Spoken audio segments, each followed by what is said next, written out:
Mystic vibration numerology. మనం మాట్లాడుకునే numbers, మనం మాట్లాడుకునే లేకపోతే అద్భుతమైన కరెక్షన్స్ ఉన్న పేర్లు, ఇవన్నీ చూస్తే చాలామందికి వస్తున్న డౌట్ ఏంటంటే మనము స్కూల్లో జాయిన్ చేసేటప్పుడు ఈ పేర్లు వాళ్ళు రాసుకోరేమో, ఆధార్ కార్డులో మార్చరేమోనండి, పాన్ కార్డులో ఎలా పెట్టడమండి ఈ స్పెల్లింగ్ని, ఇవన్నీ చెప్తున్నారండి. యాక్చువల్గా ఇంగ్లీష్లో ఈ స్పెల్లింగ్, తెలుగులో ఈ బాధ లేదండి. మీకు తెలుగులో ఈ బాధ లేదు, బికాస్ ఇది లోకల్ లాంగ్వేజ్. అండ్ తెలుగులో మీ ఇష్టం వచ్చిన మార్చేయడానికి ఏమి ఉండదు, ప్రసక్తే లేదండి. తెలుగులో మీరేం మార్చలేదు, అందుకే తెలుగులో న్యూమరాలజీ తక్కువ ఉంది. అయితే కొన్ని పర్ఫెక్ట్ రిజల్ట్స్ రావడానికి మనం ఒక్కొక్కసారి ఆ తెలుగులో మనం రాసినప్పుడు అది ఎటువంటి లెవెల్స్ని ఇస్తుంది అనేది మేము కౌంట్ చేసుకుంటాం. కాబట్టి తెలుగులో న్యూమరాలజీ ఉందా అంటే ఒక్కొక్క అక్షరానికి ఏం వాల్యూస్ ఇచ్చారో అవైతే ఖచ్చితంగా ఉన్నాయి. గుణింతాలతో సహా ప్రతి ఒక్క దానికి కరెక్షన్ ఉందండి. ఇప్పుడు మీకు కీ ఉంది, కీ అనే అక్షరము తెలుగులో ఎలా రాస్తే బాగుంటుంది అంటే ఎలా లెక్క వేస్తే బాగుంటుంది అనే దాన్ని మీరు చూసినట్లయితే ఆ కీకి వాల్యూ ఎంత ఇవ్వాలి. ఖచ్చితంగా అందులో 2 నెంబర్స్ ఉంటాయి, ఆ 2 నెంబర్స్ కలిపిన టోటల్ని వేస్తాం. కాబట్టి తెలుగులో న్యూమరాలజికల్ ప్రిడిక్షన్స్ అన్నీ కూడా మీకు ప్లానెట్స్కి రిలేటెడ్ అయిపోతూ ఉంటాయి. సపోజ్ మీకు కీ అనే దానికి నేను 31 వాల్యూ ఇచ్చాను అనుకోండి, నేను 4 వేయాలి. 31 వేస్తే కుదరదండి, 4 వేయాలి. 4 అనేది ఏ ప్లానెట్కి రిలేట్ చేసుకుంటాం మనం? రాహు. మరి అక్కడ డేట్ ఆఫ్ బర్త్లో కానివ్వండి, పేరు మొత్తంలో కానివ్వండి, ఈ 4 ఏదన్నా నెగిటివ్ ఉందనుకోండి, మనం తెలుగు న్యూమరాలజీలో ఇక్కడ 4 ఉంది కాబట్టి ఇంగ్లీష్లో ఎలాగో మీకు కేఐ అంటే ఎంత వస్తుంది? 2 రావచ్చు, 3 రావచ్చు. ఇక్కడ కన్ఫ్యూజన్ ఏనండి. అందుకే మనము ఒక డేట్ ఆఫ్ బర్త్కి ఎటువంటి పద్ధతులు సరిపోతాయి చూసుకున్నప్పుడు ఆ నేమ్స్ అలా వస్తాయి. నేను ఒక నేమ్ కరెక్షన్ ఇచ్చాను అనుకోండి, వెరీ పవర్ఫుల్గా ఉండాలి అంటే అసలు సంబంధం లేని అక్షరాలు పడిపోతాయండి, అందులో పడతాయి.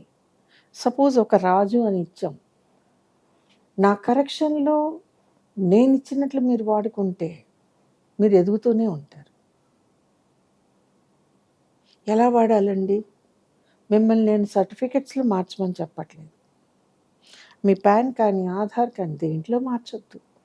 ఎస్పెషల్లీ మీ పాస్పోర్ట్ కానివ్వండి, మీ వీసా పేపర్స్ కానివ్వండి, మీరు సబ్మిట్ చేసే లీగల్ డాక్యుమెంట్స్ ఏది కూడా మీ ఒరిజినల్ పాత పేరుని మార్చొద్దు. అయితే యూజ్ ఏంటి కరెక్షన్ వల్ల? నేను ఇచ్చిన కరెక్షన్ని కొంతకాలం పాటు ఎలా వాడుకోవాలో మీరు అలా వాడుకుంటే మీ లైఫ్లో డెవలప్మెంట్ స్టార్ట్ అవుతుంది. నేను దీన్ని పైథాగరస్ సిస్టమ్ని ఫాలో అవుతూ చెయ్యను, నేను దీన్ని చాల్డిన్ సిస్టమ్ని ఫాలో అవుతూ చెయ్యను. నేను చేసే పద్ధతి వైబ్రేషన్స్. దీనిలో నెంబరింగ్ సిస్టము నాకు మాత్రమే కావాలి, మీకు అవసరం లేదు.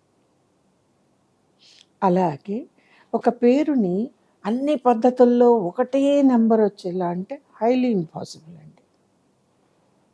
మీకు చాల్డిన్లో వచ్చిన టోటల్ పైథాగరస్లో రాదు, పైథాగరస్ చాల్డిన్లో వచ్చింది మీకు వైబ్రేషన్స్లో రాదు. అండ్ మోర్ ఓవర్ ఈ మూడిట్లో కూడా పేరు ఒకటే వాల్యూ ఇంపాసిబుల్. సపోజ్ నేను సెలెక్ట్ చేసి ఇచ్చిన ఒక పేరుకి 5 వాల్యూ చాల్డిన్లో వస్తే అదే వాల్యూ 8 పైథాగరస్లో వస్తే వైబ్రేషన్స్లో ఇంకొక నెంబర్కి వెళ్ళినప్పుడు ఒకటేలా ఎలా వస్తుంది? ఇప్పుడు ఒకటేలా రావాలి అంటే అక్షరం తీయాలి, ఇంకో అక్షరం వేయాలి, అక్షరం తీయాలి, ఇంకో అక్షరం వేయాలి, మొత్తానికి తల్లకిందులుగా తపస్సు చేసి రెండిట్లోకి ఒకే నెంబర్ తెప్పించినా అంటే ఇక్కడ 5 ఉంది కాబట్టి పైథాగరస్లోనే 5 వచ్చేటట్లు చేసిన ఇక్కడ అన్వాంటెడ్ లెటర్స్ అన్ని దాంట్లో కూర్చుంటాయి. ఫలితం ఈ 2 పద్ధతుల్లోనూ ఒకటే సంఖ్యలో ఉండాలి అనుకున్న పేరు కాస్త నెగటివ్ని మూట కట్టుకుని మీకు పేరు మార్చిన తర్వాత నెక్స్ట్ డే ఆన్వర్డ్స్ అంటే ఆఫ్టర్ 24 hours ఖచ్చితంగా దాని ప్రకోపాన్ని మీ మీద చూపించేస్తుంది. So which is the best one అండి. అసలు మనకెందుకు ఈ లెక్కలన్నీ?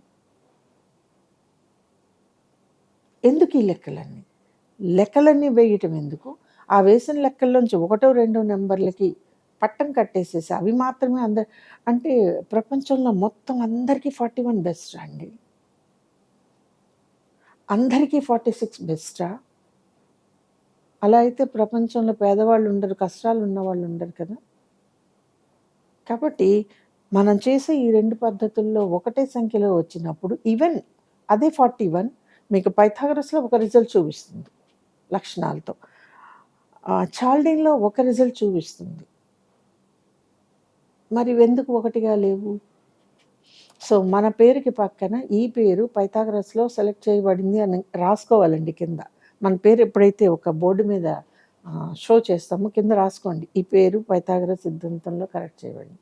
ఈ పేరు చాల్డీన్‌లో కరెక్ట్ చేయబడింది అని రాసుకున్నా సరే, మీకు నేచర్ కానీ, యూనివర్స్ కానీ వాటికి పెద్దగా అట్రాక్ట్ అవ్వవండి.